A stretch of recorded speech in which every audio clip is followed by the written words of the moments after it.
Bom dia a todos. Então, as crianças do berçário têm o seu tempo lá embaixo com a Nícia, dos 3 aos 5 anos, está bem? Então, as crianças do berçário podem se deslocar à parte de baixo neste momento. Também, ali temos uma salinha para as crianças dos 0 aos 2 anos, está bem? Aquela salinha é para as crianças dos 0 aos 2 anos, não é até aos 12 anos, está bom? Até aos 2 anos, ok? Os demais vão ficar aqui, vão ter o privilégio de estar aqui todo o culto, esta manhã, todos juntos, vocês crianças a partir dos 6, com os adultos. Se tu tens vontade de beber água, agora é o tempo, aproveita este movimento para ir beber água, está bem? Depois, se a meio do sermão te dá vontade de beber água, descansa, não estamos num deserto, tu não vais morrer à sede, está bem? Não vais morrer à sede. Aguenta até ao final do sermão e vais poder beber água à vontade, ok? Toda a água que tu quiseres. Vamos abrindo as nossas Bíblias no Salmo 22.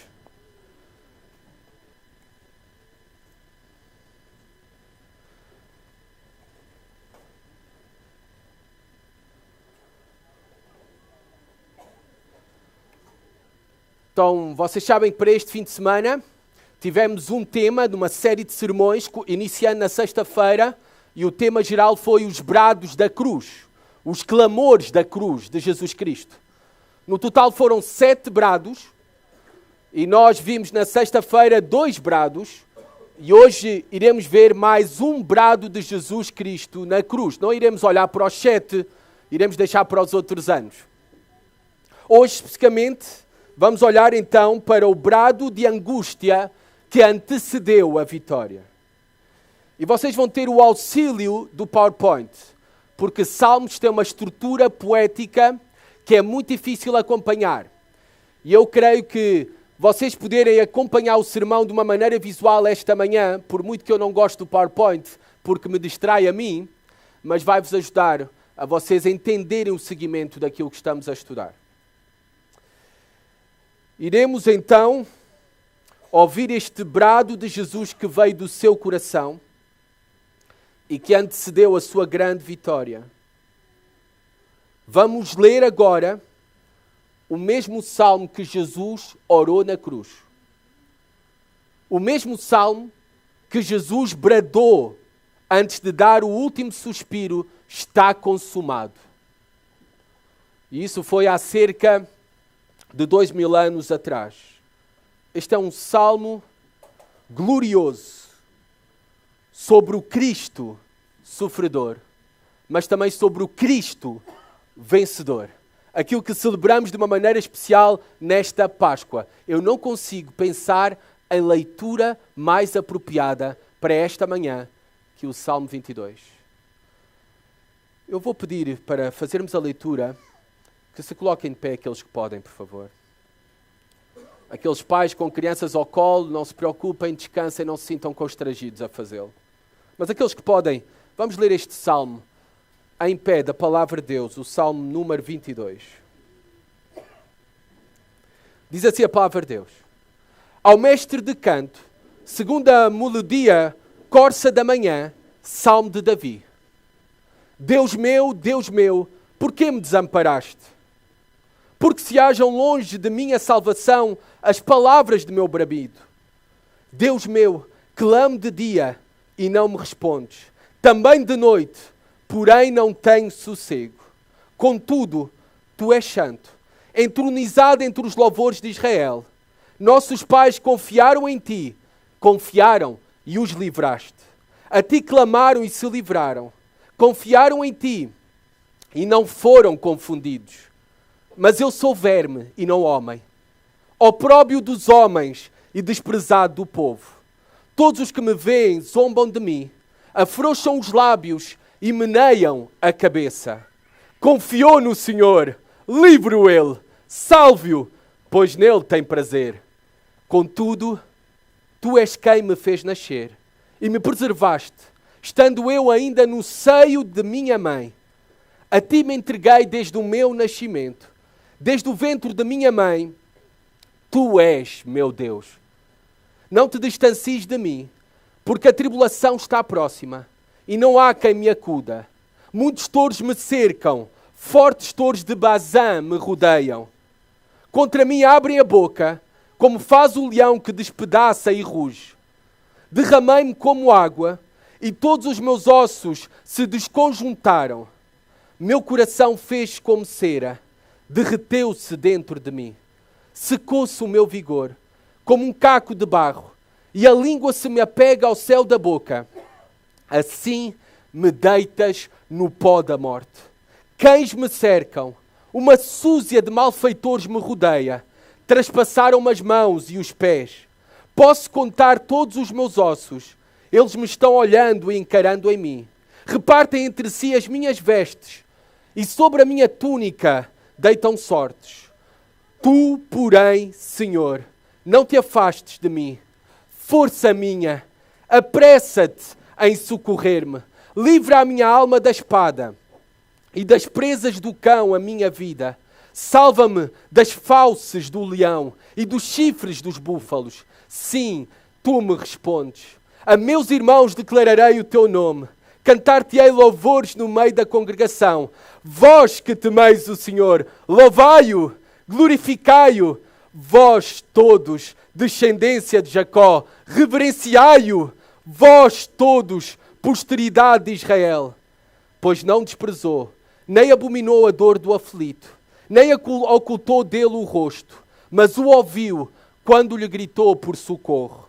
De ti vem o meu louvor na grande congregação. Cumprirei os meus votos na presença dos que o temem. Os sofredores hão de comer e fartar-se. Louvarão o Senhor os que o buscam. Viva para sempre o vosso coração. Lembrar-se-ão do Senhor e a ele se converterão os confins da terra. Perante ele se prostrarão todas as famílias das nações. Pois do Senhor é o reino. É ele quem governa as nações. Todos os opulentos da terra hão de comer e adorar. E todos os que descem ao pó se prostrarão perante ele. Até aquele que não pode preservar a própria vida. A posteridade o servirá. Falar-se-á do Senhor à geração vindoura. Hão de vir anunciar a justiça dele ao povo que há de nascer. Contarão que foi ele quem tudo fez. Senhor, louvado sejas tu, Pai. E agora, Senhor, faz com que brilhe sobre as nossas almas a glória do teu Filho, Senhor e Salvador, Jesus Cristo, neste momento, em cada uma das nossas almas aqui presentes, Pai, por meio da tua palavra. Amém. Podem sentar-se, amados irmãos. Este salmo é o primeiro de uma triade de 3 salmos messiânicos. O Salmo 22, começa aqui, o Salmo 23, famoso salmo conhecido por todos nós, e o Salmo 24. Bem, estes salmos, respectivamente, o 22 apresenta o Cristo. O Cristo é a palavra grega para Messias, o ungido, o Salvador prometido, para salvar o pecado do seu povo. O Salmo 22 apresenta então a Jesus Cristo, o Messias, como Salvador. O Salmo 23, vocês sabem que vai apresentar a Jesus Cristo como o bom pastor, o pastor. E o Salmo 24 vai nos apresentar a Jesus Cristo como o Rei dos Reis. Ou também nós podemos dizer que o Salmo 22 apresenta-nos a Jesus Cristo como o bom pastor que dá a sua vida pelas ovelhas.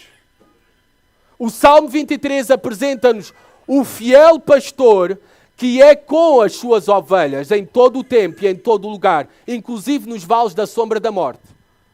E o Salmo 24 nos apresenta o supremo pastor, o rei pastor, que virá um dia para reinar sobre todas as suas ovelhas, sobre todos o seu povo, sobre todas as nações que se converterão a ele. O Salmo 22 que acabamos de ler é sem dúvida um dos salmos mais fascinantes de toda a Bíblia.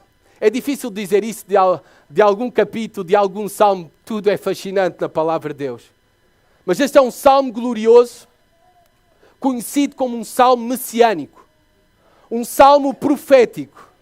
O chamamos assim salmo messiânico e profético porque tem nele características, descrições, eventos que se cumprem ou que já se cumpriram na pessoa de Jesus Cristo.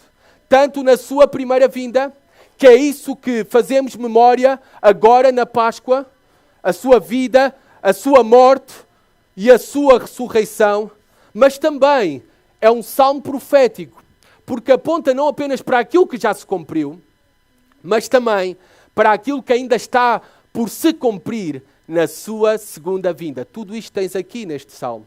Temos aqui no Salmo 22. É um salmo que se pode dividir facilmente de duas formas. Primeiramente, nos apresenta o Cristo sofredor. E isto nós vamos ver do versículo 1 até ao versículo 21. O Cristo sofredor, o sofrimento do Messias. Depois, do versículo 22 até ao final do Salmo, até ao versículo 31, nos apresenta o Cristo vencedor. O Cristo que ressuscitou. O Cristo que reina e reinará para todo o sempre. Então, resumindo, só por esta divisão do Salmo e pela leitura que nós já realizamos do mesmo, nós sabemos que ele tem a mensagem que na verdade nós celebramos nesta Páscoa. Porque a nossa Páscoa é Jesus Cristo. A nossa mensagem, não somente na Páscoa, mas a mensagem que nós temos e pregamos, que a Igreja tem, a essencial e fundamental mensagem é sobre o sofrimento, a morte e a ressurreição, o triunfo de Jesus Cristo. Então vamos olhar de maneira mais detalhada para este salmo. São 31 versículos. Não pensem que vamos olhar para cada um dos 31 versículos de forma exaustiva. Senão não sairíamos daqui. Dá para fazer uma série de um mês de sermões só neste salmo. Mas vamos então olhar e mergulhar neste salmo para ver a glória do Evangelho. A glória de quem é Cristo.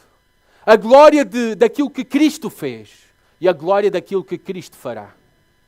Primeiramente, o salmo se inicia da seguinte forma. Ao mestre de canto, segundo a melodia, corça da manhã, salmo de Davi. Estes títulos são inspirados. Estes títulos são parte da palavra de Deus. Por isso é que eu tenho a preocupação sempre de citá-los e de ler os mesmos. Mas é verdade que estes títulos são misteriosos para nós. Nós não sabemos ao certo do que se tratava, apenas podemos identificar que este era um salmo que se transformou em cântico e que tem o autor claramente definido, identificado, que é o rei Davi. E que este salmo é uma oração pessoal do rei Davi. Talvez, não sabemos, nem temos como saber, talvez uma oração que resultou de todas as perseguições que Davi sofreu às mãos de Saul, especificamente. Mas nós não temos como ter a certeza. Mas aqui está revelado o coração de Davi por toda a angústia, todo o sofrimento que ele tinha passado, e ele então orou ao Senhor, e ele escreve essa oração, e ele escreve também a resposta à sua oração, ao seu lamento. Mas, como já bem sabemos pelo nosso estudo no livro de Salmos, Davi mistura nos seus salmos, mistura o seu testemunho pessoal com o testemunho do espírito de profecia que ele tinha. Pedro diz isso mesmo sobre Davi. Chama o rei Davi como profeta em Atos, capítulo 2, se eu não estou em erro. Mas Pedro ali chama a Davi, identifica a Davi como profeta. Então, ele escreve os salmos num testemunho pessoal daquilo que aconteceu na sua vida, mas também no espírito de profecia. É por isso que este salmo, facilmente nós podemos identificar que vai além de Davi, que não é sobre Davi, e que na verdade Ele aponta para Jesus Cristo. Este é o propósito profético deste salmo. Logo ao início da leitura do salmo, se tu prestaste atenção, ele começa da seguinte forma: Deus meu, por que me desamparaste? Lembram-se quem citou estas mesmas palavras? O próprio Senhor Jesus Cristo. Na cruz do Calvário. Eli, Eli, lama sabachthani. Deus meu, por que me desamparaste? Vamos então mergulhar nestas primeiras palavras do Cristo sofredor. Porque do versículo 1 ao 5 ele nos é apresentado como aquele é o Cristo sofredor porque foi abandonado por Deus. Foi abandonado por Deus. Ele foi desamparado na cruz. Deus meu, por que me desamparaste? Porque se acham longe de mim a salvação, as palavras do meu bramido. Este foi o salmo que Jesus orou na cruz há cerca de 2000 anos atrás. O que realmente ocorreu aqui? O que é que realmente ocorreu na cruz? O que é que realmente ocorreu com a Trindade, com Deus o Pai, com Deus o Filho e o seu relacionamento? Quando Jesus Cristo profere estas palavras, já tenho ouvido com cada coisa, através destas palavras, que quem morreu foi Jesus o homem, não foi Jesus o Deus. Isso não é certo? Eu já vou tentar explicar isso melhor para vocês. Como é que Deus pode morrer? Esperem, já vamos obter a resposta. Se diz também que ali houve uma separação, uma desintegração da Trindade. Bem, se separou das duas umas, ou se desintegrou as pessoas da Trindade, ou Jesus Cristo deixou de ser Deus, ou então houve nessa altura específica não um único Deus, mas dois deuses. O que é que ocorreu então? Bem, é um mistério para nós. Essa é a resposta mais fácil. Não é de admirar que o famoso reformador protestante, Martinho Lutero, ao contemplar este texto, tenha ficado aflito com este mistério. Ele ficou em aflição. Exclamando até, Deus abandonando Deus, nenhum homem pode compreender isso. Deus abandonando Deus, nenhum homem pode compreender isso. É certo que nós não podemos entender perfeitamente e plenamente todo o mistério da cruz. Desta obra sumamente maravilhosa, assombrosa e poderosa que foi necessária para a nossa salvação. É por isso que o Evangelho, é por isso que a mensagem da cruz deve ser o alvo de todo o nosso estudo, de todo o nosso conhecimento. É por isso que essa mensagem é o fundamento de toda a nossa alegria. É por isso que a cruz é a nossa glória, a nossa única glória. É por isso que a cruz, Jesus Cristo crucificado, é o nosso sermão, é a nossa mensagem. Anunciamos o Cristo sofredor que garantiu a salvação dos homens. Não vamos aqui suavizar o que ocorreu neste momento na cruz. Ao dizer que apenas morreu a parte homem, isto é suavizar aquilo que ocorreu neste momento. Não vamos diminuir a glória de que o homem Jesus morreu, mas também Deus morreu, porque Ele é o Deus homem. Esta união hipostática, duas naturezas, numa só pessoa. Antes que pensem que eu sou herege, porque estou a olhar para os vossos olhares, pensem comigo qual é o significado da morte nas Escrituras. O significado da morte nas Escrituras é separação. Separação. A separação do corpo e do espírito. Isso é morte. E aqui também, a condenação eterna, a morte eterna, é a separação das almas de Deus para todo o sempre. Amados, então pensem comigo, que o Deus homem efetivamente morreu. Homem morreu porque o seu espírito se separou do seu corpo. Mas também a sua alma, houve um momento misterioso para nós, que se separou de Deus o Pai. O Eterno morreu. Porque Deus abandonou o seu Filho. Quando Ele estava ali a carregar todos os nossos pecados, Deus o Pai virou-lhe o rosto.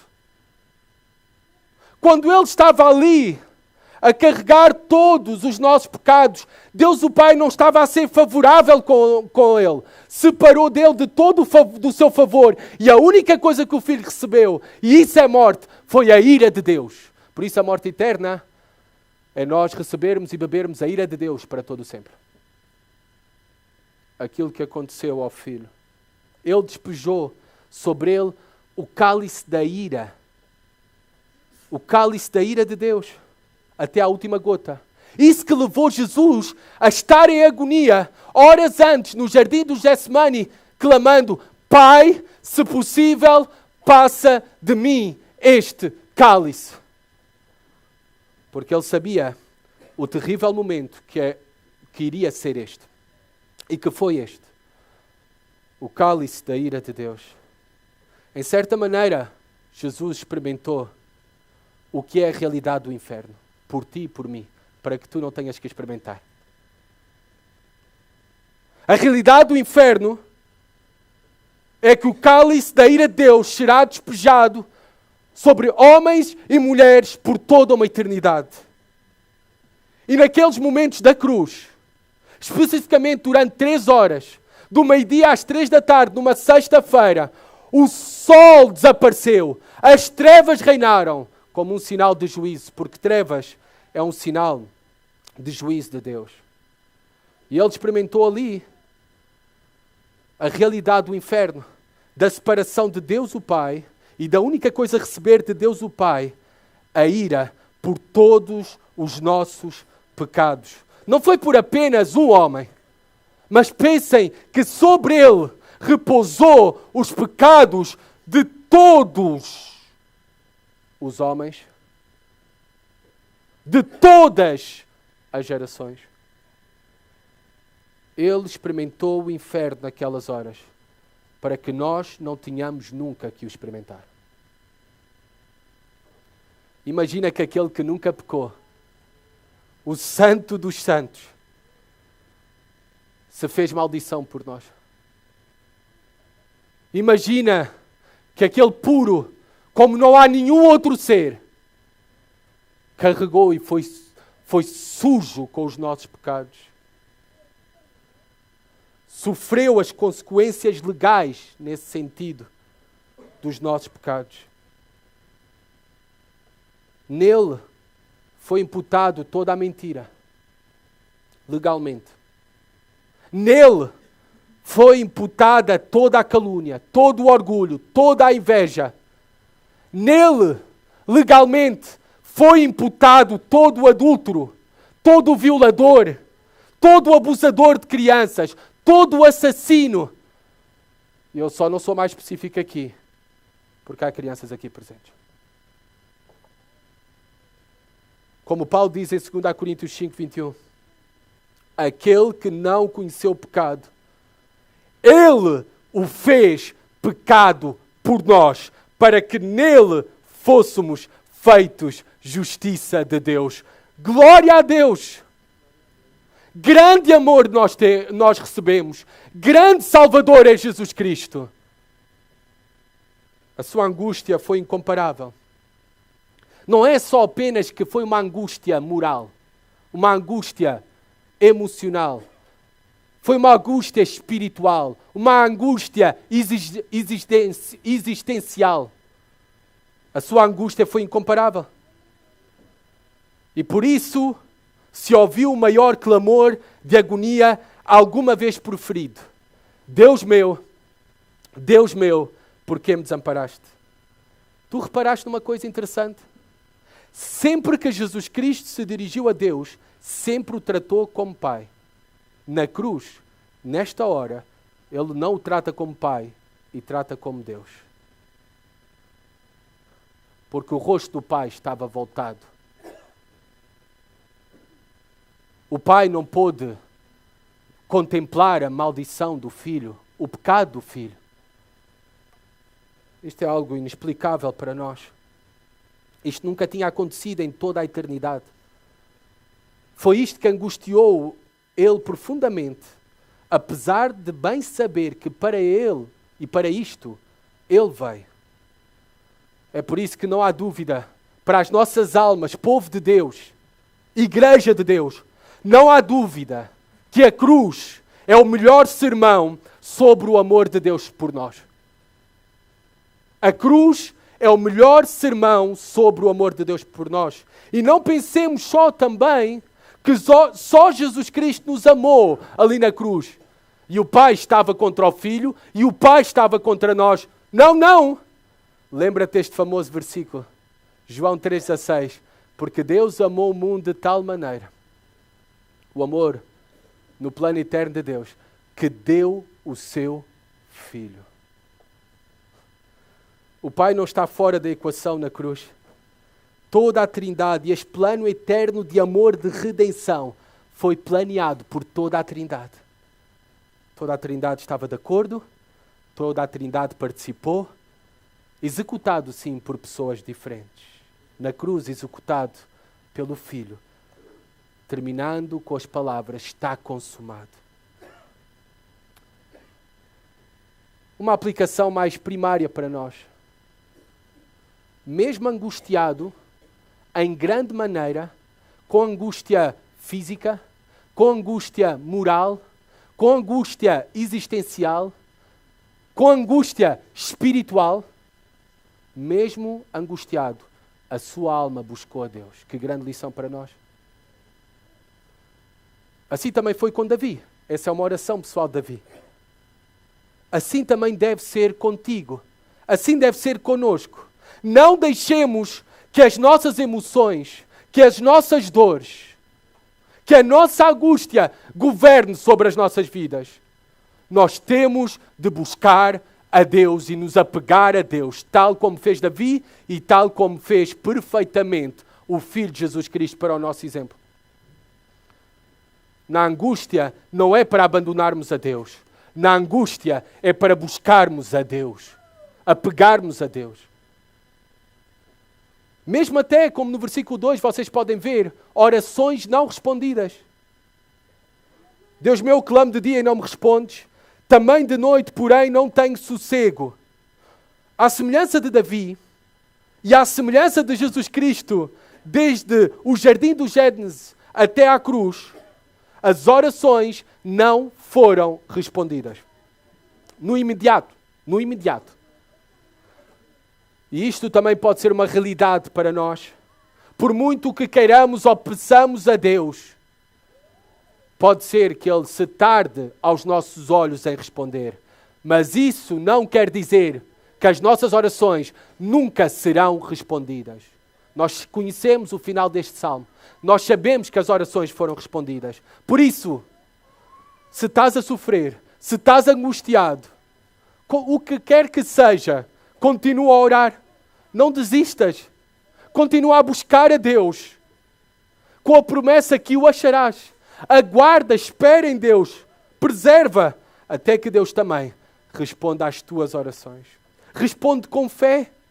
Mesmo na crise e na angústia, nós vemos aqui Jesus a dirigir-se a Deus como Deus meu, Deus meu. E no versículo 2, novamente, Deus meu. Respondeu com fé Davi, respondeu com fé o nosso Senhor Jesus Cristo. Também nós vivemos pela fé, porque sem fé é impossível agradar a Deus. Não vivemos por aquilo que sentimos, pelas nossas emoções ou pelas circunstâncias. Nós vivemos pela fé. Deus meu, apega-te a Ele, apeguemo-nos a Ele, porque Ele é tudo aquilo que nós temos. Versículo 3 a 5.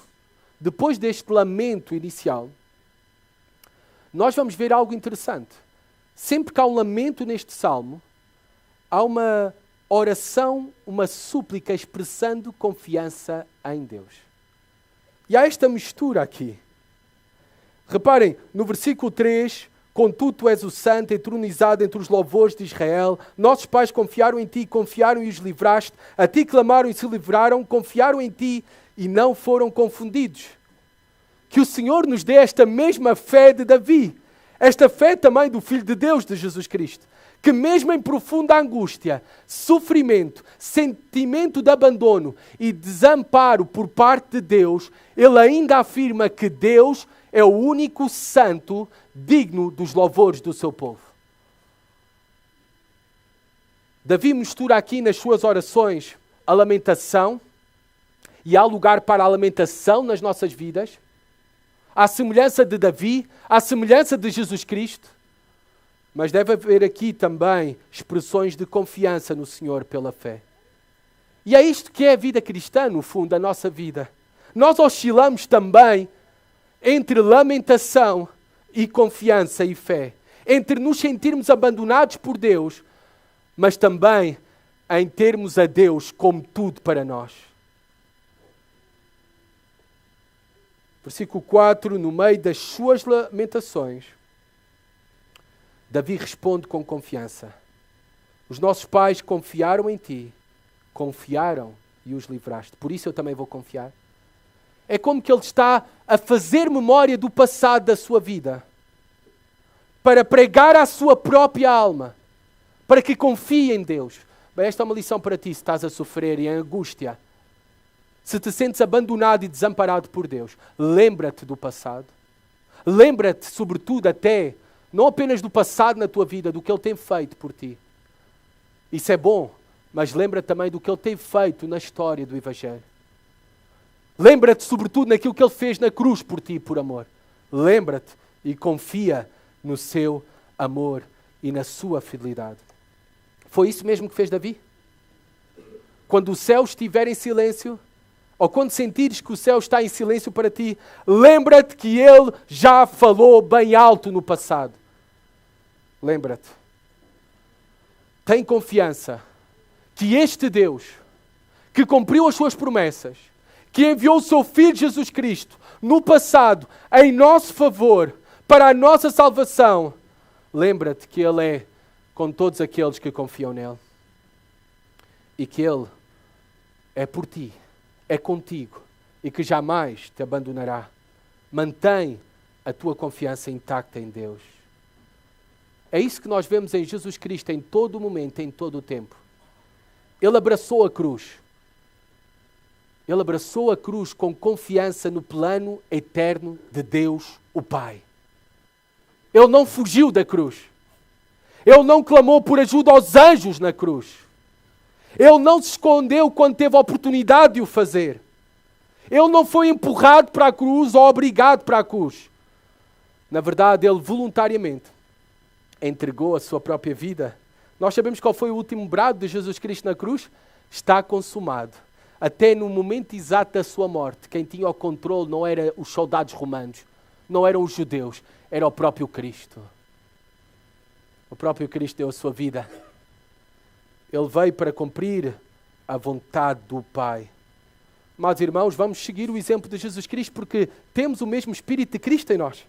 Se estamos em Cristo, unidos a Cristo pela fé, se Ele é o nosso Senhor e Salvador, tenhamos também essa confiança que nós vemos em Davi e nós vemos perfeitamente em Jesus Cristo.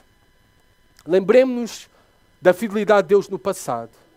E, sobretudo, prega à tua própria alma o seu grande amor expresso por ti na cruz. Na verdade, a Páscoa deve ser todos os dias relembrado por nós. Aquilo que aconteceu numa Páscoa há cerca de 2000 anos atrás. Nós vemos que o Cristo sofredor foi abandonado por Deus. E Ele foi, de maneira específica também, humilhado por Deus. Aqui vamos ver rapidamente algumas coisas a partir do versículo 6. Do versículo 6 ao 8, nós vemos que ele foi humilhado e desprezado ao extremo. Versículo 6, mas eu sou verme e não homem, opróbrio dos homens e desprezado do povo. Reparem como Jesus Cristo foi tratado e considerado o glorioso Deus, o eterno Deus, o sustentador de todas as coisas. Foi considerado naquela cruz como um verme. Vocês sabem o que é um verme, crianças? É uma larva. É uma larva, uma lagarta. O pior dos animais. Dos mais baixos, mais desprezíveis. que muitas vezes tu, crianças, até tens medo de agarrar nele. Assim foi considerado Jesus Cristo naquela cruz. Até pelo seu pai, que lhe voltou o rosto. Lhe voltou o rosto. Pelos homens que o tinham como opróbio, como uma desgraça. Uma desgraça. Envergonhado, humilhado, um desgraçado, um maldito. Porque era isso que era maldição. Estar na cruz pendurado. Maldito todo aquele que for colgado, pendurado no madeiro. Desprezado. Esta palavra é inútil. Inútil. Foi assim que os homens o consideraram, o rejeitaram, não lhe fizeram caso. Tudo isto, ele foi humilhado por Deus, para nós sermos um dia exaltados. Para isso o Filho teve que ser humilhado. Amados, não pensem que Jesus era um homem qualquer para sofrer isto tudo. Nós é que somos homens comuns. Jesus Cristo sofreu isso tudo sendo o Rei dos Reis, o Santo dos Santos, o Senhor dos Senhores, o Rei glorioso. Mas foi considerado por os homens como um verme. E nós preocupados que os homens nos critiquem. E nós ofendidos quando alguém nos diz algo de mal sobre nós. Olhemos para Jesus Cristo. Pelo menos, nunca fomos tratados desta forma. Nem nunca até seremos tratados desta forma. Por Deus e pelos homens. Porque Ele foi tratado assim pelos homens e até o Pai lhe virou a cara. E Deus nunca nos irá virar a cara, porque virou ao seu Filho, Jesus Cristo. Mensagem gloriosa do Evangelho. Todos os que me veem zombam de mim, afrouxam os lábios e meneiam a cabeça. Bem, nós temos isso relatado claramente em Mateus 27, 39, em Marcos 15, 29, em Lucas 23, 35. Eu vou ler só para vocês Lucas 23, 35. O povo estava ali e tudo observava. Também as autoridades zombavam e diziam: salvou os outros, a si mesmo se salve, se é de facto o Cristo de Deus, o escolhido. Ele foi zombado, desprezado pelos homens. Os anciãos, os escribas, os principais sacerdotes não ficaram apenas satisfeitos com a sua morte. Ainda mesmo num estado moribundo de Jesus Cristo, num estado de vergonha, de maldição, ainda assim quando ele estava pendurado na cruz, os principais religiosos daquele tempo aproveitaram essa condição moribunda de Jesus para escarnecer dele, para o provocar, para o ridicularizar sem piedade. Se Jesus recebeu este tipo de tratamento, se ele foi esbofeteado pelos judeus, como vocês bem sabem, ali na casa do sumo sacerdote, se ele foi escarnecido pelos soldados romanos, se ele foi blasfemado por 2 vis ladrões, como acabámos de ver na sexta-feira passada, se ele foi ridicularizado sem piedade pelos líderes religiosos, se Davi também, que é o seu testemunho pessoal e profético, mas é pessoal sobre ele mesmo, também passou por isso, e tantos outros santos no passado, por que é que nós esperamos um tratamento diferente neste mundo? Paulo diz que, de facto, todos os que desejam viver piedosamente em Cristo Jesus serão perseguidos. Se fizeram isto ao homem mais perfeito, àquele que não se podia achar pecado nele, ao que durante anos manifestou o seu poder extraordinário na cura de enfermos, na expulsão de demónios, na alimentação de multidões, na ressurreição de mortos, não te surpreendas se fizerem o mesmo contigo. E se é por causa da nossa união com Jesus Cristo, por sermos cristãos, pela nossa fé, consideremos o mesmo desprezo deste mundo, os ataques deste mundo, as ameaças deste mundo, consideremos como glória, como honra, porque estamos unidos a Jesus Cristo. Assim fizeram com o nosso Senhor, assim também nós esperamos que façam connosco, e é glória para nós. Honra. Repara, depois desta lamentação, novamente Davi, do versículo 9 ao 11, expressa uma súplica, uma oração de confiança. Confiando no Senhor por causa do seu agir no passado, na sua vida, para com Ele, especificamente. Versículo 9 a 11. Contudo, tu és quem me fez nascer e me preservaste, estando eu ainda no colo da minha mãe. A ti me entreguei desde o meu nascimento, desde o ventre da minha mãe. Tu és o meu Deus, na barriga também. Por isso ele clama, não te distancies de mim, porque a tribulação está próxima e não há quem me acuda. Ele prega à sua própria alma novamente a sua confiança no Senhor, por causa do agir de Deus na sua vida, para com ele no passado, desde que ele estava na barriga da sua mãe. Porque é de Deus que recebemos a vida, é de Deus quem nos preserva a vida, é de Deus do céu que vem todas as coisas. Mesmo até Davi, lembra-se, quando era um bebê frágil, um bebê de colo, que não podia pedir nada, mesmo assim Deus o sustentou, mesmo quando ele não podia pedir nada. Amados, porquê duvidar de Deus? Porquê duvidar de Deus? Desde o ventre da tua mãe Ele te tem sustentado. Ele te separou para Ele e para os seus propósitos, desde o nascimento. No presente é verdade que nesta realidade em que nós vivemos, tal como Jesus Cristo, tal como Davi, nós podemos ser ameaçados. Nós podemos estar em aflição. E Jesus Cristo disse que seríamos afligidos, que neste mundo teríamos aflições. Nós até, talvez, a condição da tua alma é de desespero. Desespero. Mas lembra-te como Davi, de quem cuidou de ti, quando nem mesmo tu podias fazer algo por ti. Ele cuidou de ti, quando tu eras um bebê de colo, quando tu estavas na barriga da tua mãe. Lembra-te quem te sustentou, quando nem ainda podias pedir algo a Ele, e Ele o fez gratuitamente.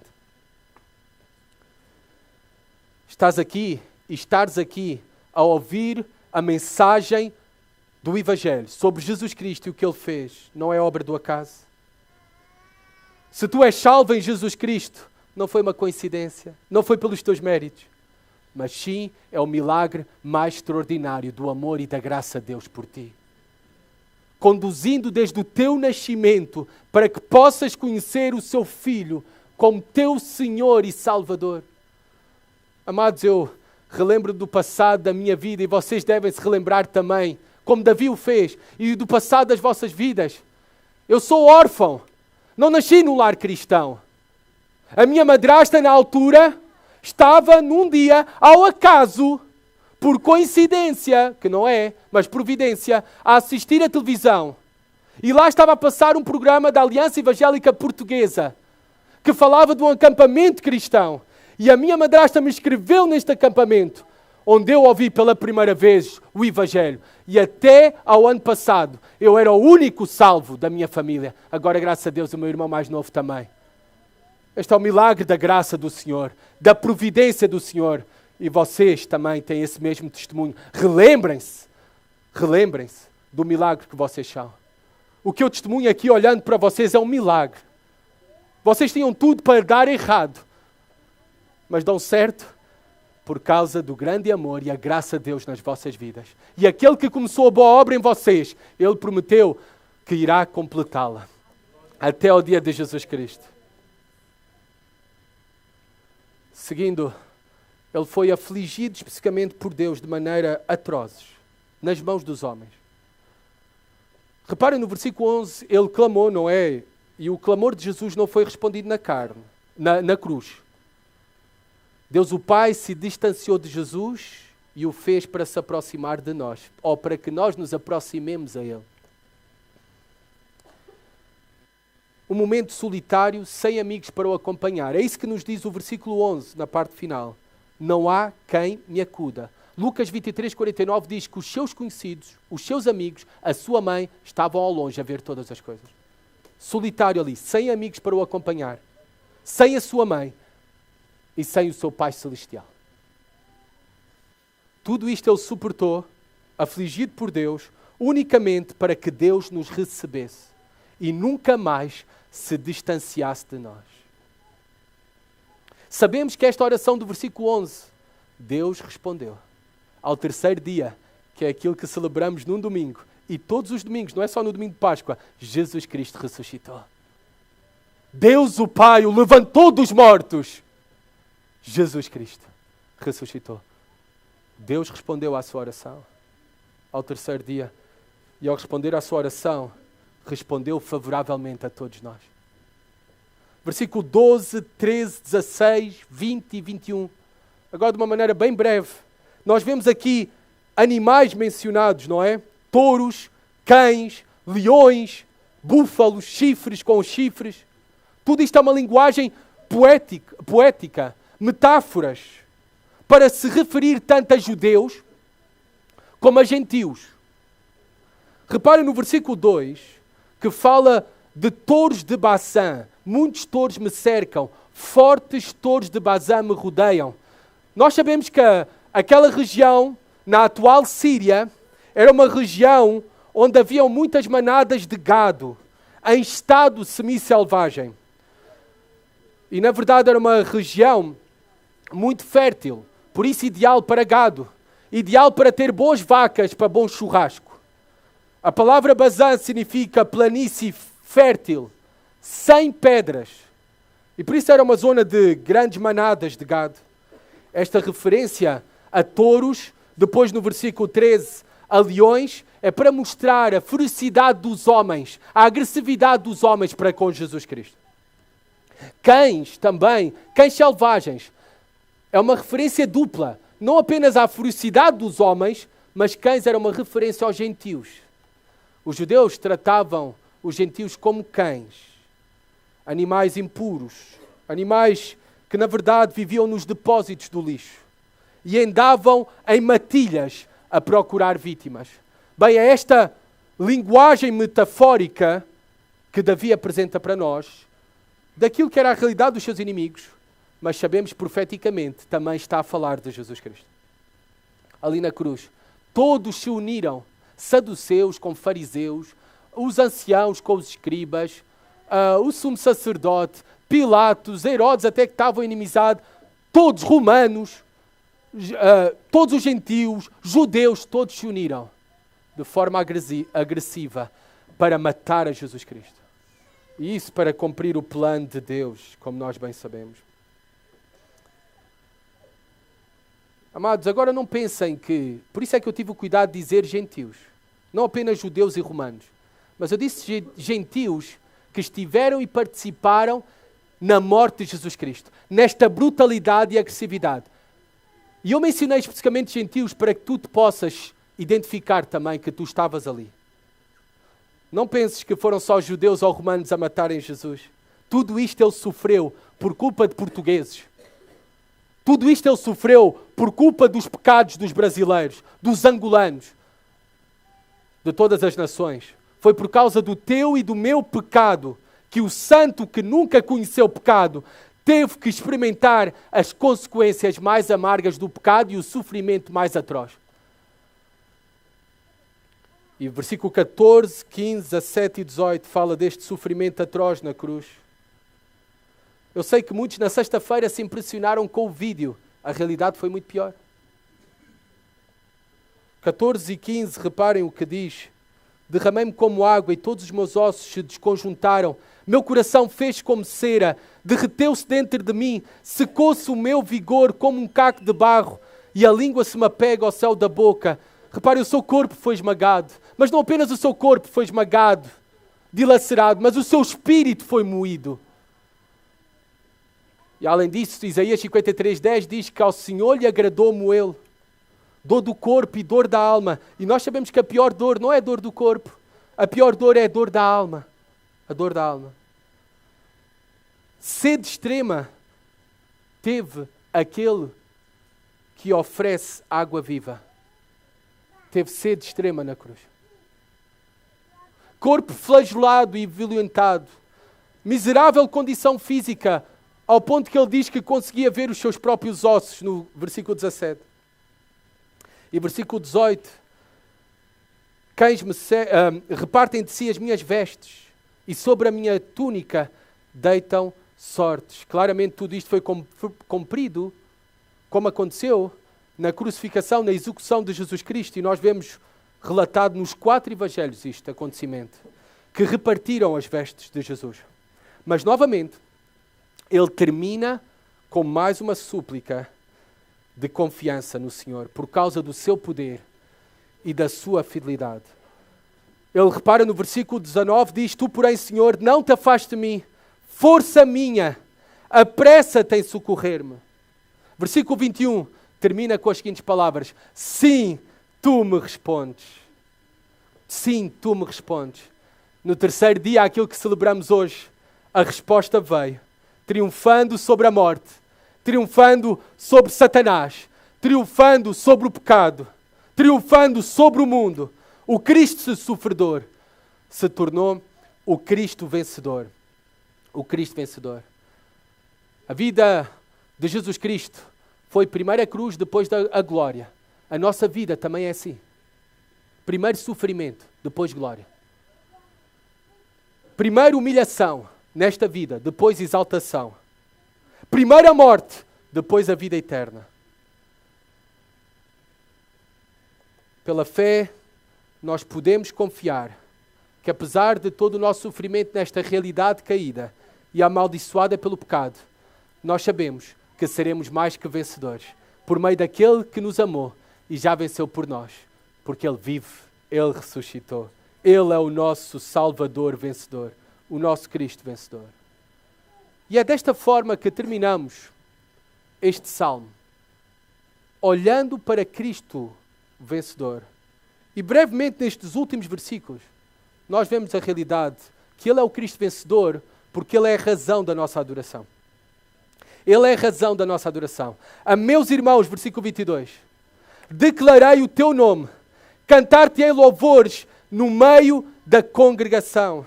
O autor da carta aos Hebreus vai citar este mesmo texto em Hebreus capítulo 2, versículo 12, falando que por meio do sofrimento de Jesus Cristo é que nós nos tornamos irmãos dele, filhos de Deus e irmãos uns dos outros. Por isso é que Ele é a única razão da nossa adoração. Por isso é que Ele é a razão principal da nossa pregação. Por isso é a razão de nós estarmos juntos nesta congregação. Por isso é sobre Ele que cantamos e é a Ele a quem oramos. A Jesus Cristo crucificado, mas a Jesus Cristo ressuscitado. Versículo 23, 24, este convite é para todos a adorarem o Cristo vencedor. Os que temem o Senhor, louvai-o, glorificai-o, reverenciai-o, vós todos, descendência de Jacó, posteridade de Israel. Este versículo é para nós. Não pensem que é só para o Israel étnico, porque a Bíblia fala do Israel espiritual, o verdadeiro Israel. Estamos unidos a Abraão e somos descendentes de Abraão por meio da fé. Unidos por meio de Jesus Cristo, que de todos os povos Ele fez um só povo, a reconciliação nele e uns com os outros, em Jesus Cristo. Por isso é que este convite é uma adoração para todos nós.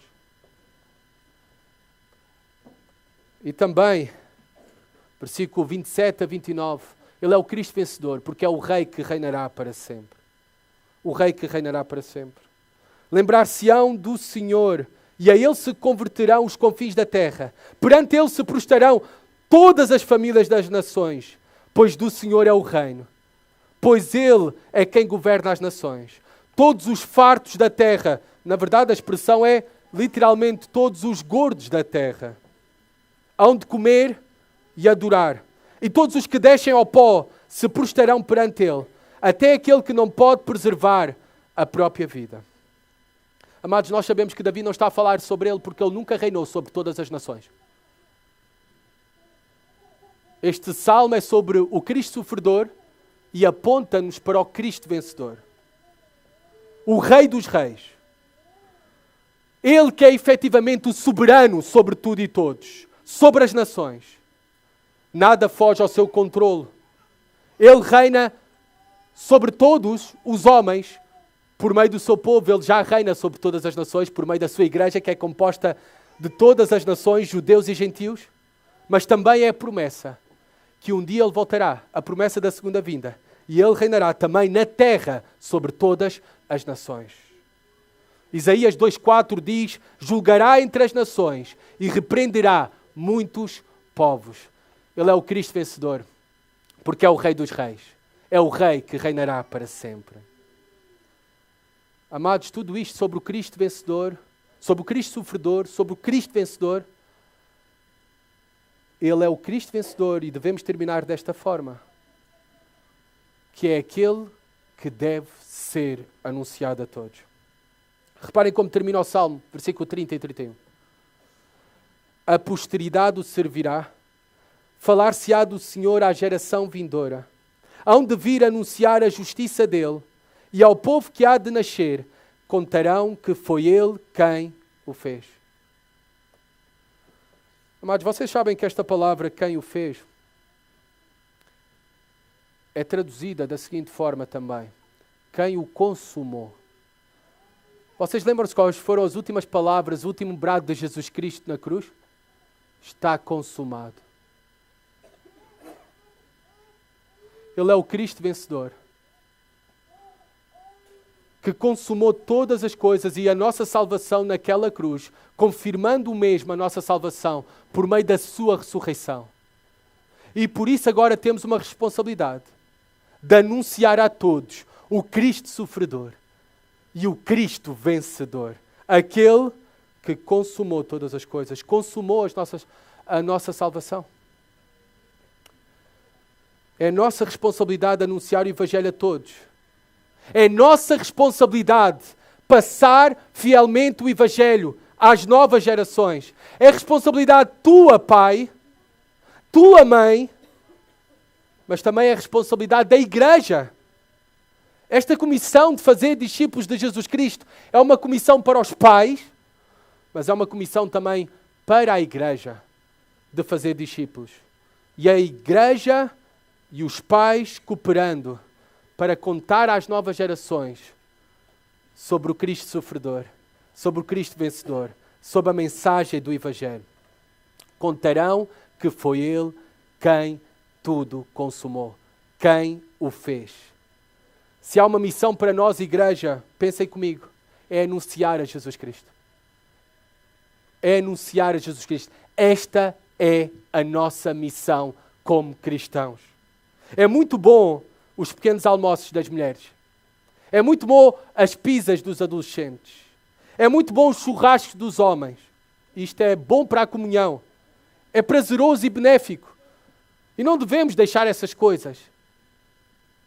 É muito bom a variedade de programas que temos à nossa disposição nesta igreja, nesta comunidade, para o nosso crescimento espiritual.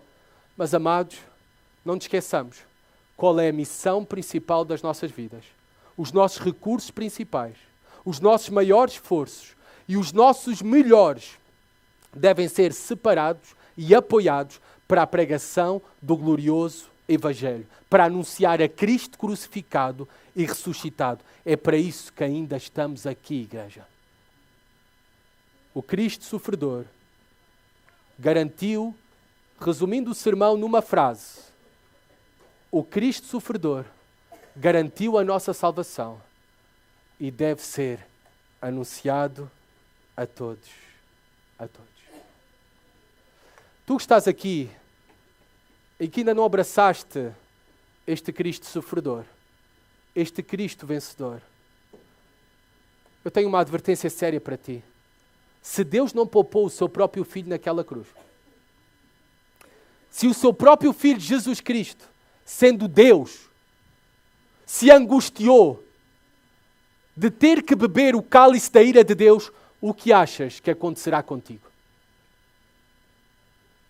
O que achas que acontecerá contigo? Como é que achas que será essa realidade da separação eterna de Deus? Que tu possas fugir da ira vindoura. Porque será terrível, amigo. Será terrível, amiga. E deixa dizer que a mensagem do Evangelho não é que a solução está dentro de ti. A solução está fora de ti. A solução está em abraçares a Jesus Cristo como teu Senhor e Salvador pessoal. Essas são as boas notícias que acabaste de ouvir. Ele é oferecido para ti, que tu possas hoje abraçá-lo de todo o teu coração, pela fé. Para nós que acabamos de ouvir mais uma vez o glorioso Evangelho, refletimos mais uma vez sobre o Cristo sofredor, sobre o Cristo vencedor, sobre a nossa missão. É esta mesma missão que fomos chamados a cumprir. O nosso cristianismo não é para um domingo de manhã, não é para um dia de Páscoa somente, uma vez ao ano. Paulo, em 2 Coríntios 5,15 diz: e ele morreu por todos, para que os que vivem não vivam mais para si, mas para aquele que por eles morreu e ressuscitou. Amados, nós vivemos para Jesus Cristo. É para isso que nós vivemos e respiramos. É para o anunciar. É para cumprir esta grande comissão, custe o que custar. É para o adorar aqui na terra e convidar outros a juntarem-se a nós em adoração a Ele. Não podemos esquecer e negligenciar a nossa chamada missional, de anunciar a Jesus Cristo a todas as nações, de fazer discípulos, de plantar igrejas e de ir às nações para anunciar Cristo crucificado e ressuscitado. Vamos, com a ajuda do Senhor, renovar o nosso compromisso com Ele, para que assim seja nas nossas vidas, nas nossas famílias, na nossa igreja. Oremos. Senhor, obrigado pela glória refletida na cruz sobre a Tua grande salvação, o Teu grande amor, graça e misericórdia por nós, Pai. Não podemos ficar indiferentes a Jesus Cristo.